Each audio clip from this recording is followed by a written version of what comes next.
प्राचीन भारतीय समाज में गुरु को अत्यंत आदरपूर्वक स्थान दिया जाता था। प्राचीन युग में सार्वजनिक शिक्षण संस्थाएं जहां प्रबंध समिति द्वारा अध्यापक नियुक्त किए जाते थे। अधिकतर ख्याति प्राप्त आचार्य अपने निजी शिक्षण केंद्र स्थापित करके विद्यार्थियों को शिक्षा प्रदान करते थे। इसमें आचार्य तथा उसके विद्यार्थी के बीच सीधा संबंध होता था।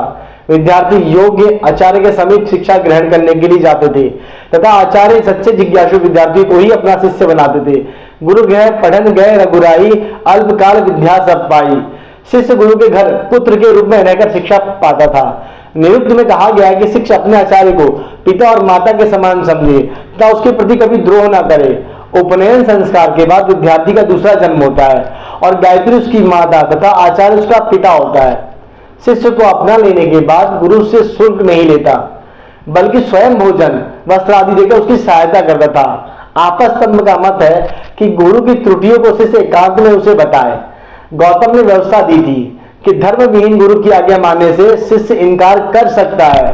शिष्य प्राय एक आचार्य को छोड़कर दूसरे के यहाँ नहीं जाता था। पतंजलि ने ऐसे शिष्यों को तीर्थकाक बताया है। गुरु अपने शिष्यों से संभाव रखता था। राजा रंग गुरुकुल में एक साथ शिक्षा लेते थे। विद्यार्थी गुरुकुल के नियमों का पालन करते थे। समावर्तन संस्कार के पश्चात गुरु शिष्य गृह में वापस आता था। समावर्तन संस्कार के बाद समय ही गुरु शिष्य को स्वाध्याय का क्रम जारी रखने के लिए कहता था। भारत में शिक्षा और शिक्षक दोनों को महत्वपूर्ण स्थान प्राप्त था। इससे व्यक्ति एवं राष्ट्र दोनों का चरित्र निर्माण होता था। गुरुकुल का नियम। गुरुकुल शिक्षा पद्धति 18वीं शताब्दी में जितने गांव उतने गुरुकुल होते थे। लगभग 7,32,000 गुरुकुल और विज्ञान की 20 शाखाएं होती थी। गुरुकुल में केवल पूजा पाठ ही नहीं सिखाया जाता था, बल्कि वहां पर बहुत सारे अनेक शास्त्र सिखाए जाते थे। गुरुकुल में व्यक्ति को लेकर शिक्षा से नहीं जोड़ा जाता था, बल्कि उसके साथ उसे आत्मनिर्भर बनाने की भी प्रक्रिया रहती थी। उसको शुरू से ही उसे उस विषय को पढ़ाया जाता था जिस विषय में उसकी पहले से ही जिज्ञासा हो, ताकि वह आगे जाकर अच्छा करे। इसलिए उसकी अंदर की जो समझ को समझकर उसको उसी शिक्षा में प्रेरित किया जाता था। वही गुरुकुल शिक्षा पद्धति थी। इसलिए भारत पहले इतना विकसित था। न्यूनतम 12 वर्ष कठोर श्रम करके वह 4 विद्याओं का अभ्यास करके, ये 4 विद्याएं थी त्रयी, वार्ता, अनवीक्षिकी और दंडनीति। त्रयी विद्या में 4 वेद थे, ऋग, यजुर, साम और अथर्ववेद। वेद विद्या के 3 स्तर थे, ब्राह्मण, आरण्यक और वेदांत। वेदांत के स्तर पर पहुंचने के बाद जानने के लिए कुछ शेष नहीं बचता था। 4 उपवेद है, आयुर्वेद, गांधर्व, धनुर्वेद और अर्थशास्त्र।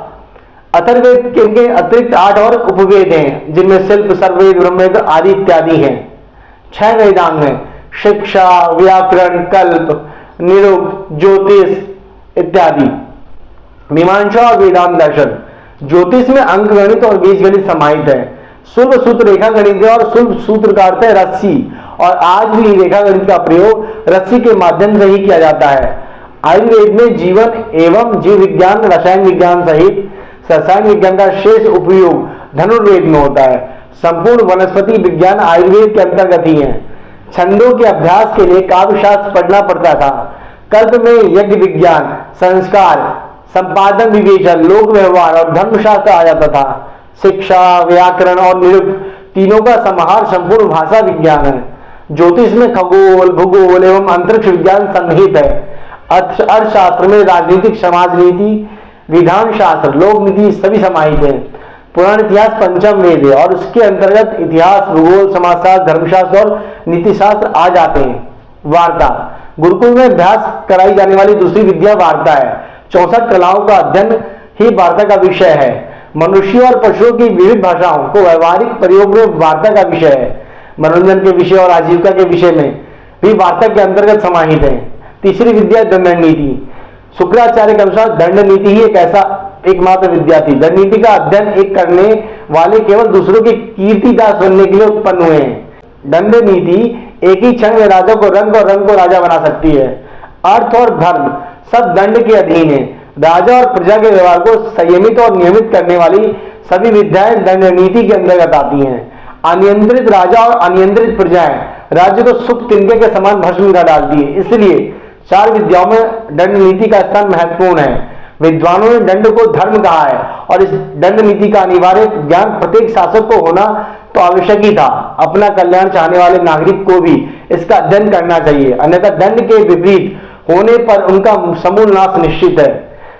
दंड नीति, राजनीति, लोक नीति, मनोविज्ञान, प्रशासन, अनुशासन, विधान शास्त्र राजानुशासन जैसे विषय आते हैं। यह दंड नीति मनुष्य को इस श्लोक में प्रतिष्ठित करती है और परलोक और मार्ग को प्रशस्त करती है। यह गुरुकुल में अभ्यास सहित अध्ययन कराई जाने वाली तृतीय विद्या है। चतुर्थी है आन्वीक्षिकी। प्रदीप सर्वविद्यानां स्वस्वादान्वेषिकी मतः। आन्वीक्षिकी के अंतर्गत सांख्य, योग, लोकायत, न्याय और वैशेषिक का अध्ययन किया जाता है। लोकायत का क्षेत्र अत्यंत व्यापक और कालानुसार, क्षेत्रानुसार, पात्रानुसार परिवर्तमान है। इसलिए कल्याण चाहने वाले व्यक्ति समाज और राष्ट्र को विधिवत आन्वीक्षिकी का अध्ययन करना चाहिए। अतः एवं गुरुकुल में अधीयमान चतुर्विद्या आन्वीक्षिकी है। संसारी समस्त विद्याएं इन्हीं 4 विद्या समाविष्ट है। आचार्य विष्णुगुप्त ने इसे सभी विद्याओं का प्रदीप अर्थात प्रकाशक कहा है, किंतु अंततः यह प्रदीप और प्रकाश नहीं, माध्यम माध्य नहीं, साधन है साध्य नहीं। यह सदैव ध्यान रखना चाहिए और साधन का उपयोग साध्य की प्राप्ति में है। शेष उपलब्धि साध्य पर निर्भर है, साथ ही साधन के बिना साध्य की प्राप्ति संभव है। इन 4 विद्याओं का सम्यक अध्ययन करने वाले विद्यार्थी रिक्त हस्त ही साम्राज्यों का निर्माण ध्वंस करने की सामर्थ्य रखता था। सामान्यतः सफलता और असफलता की कथा ही क्या, और एक यथार्थ गुरुकुल में इन्हीं 4 विद्याओं का अध्ययन, अध्यापन और अभ्यास होता था।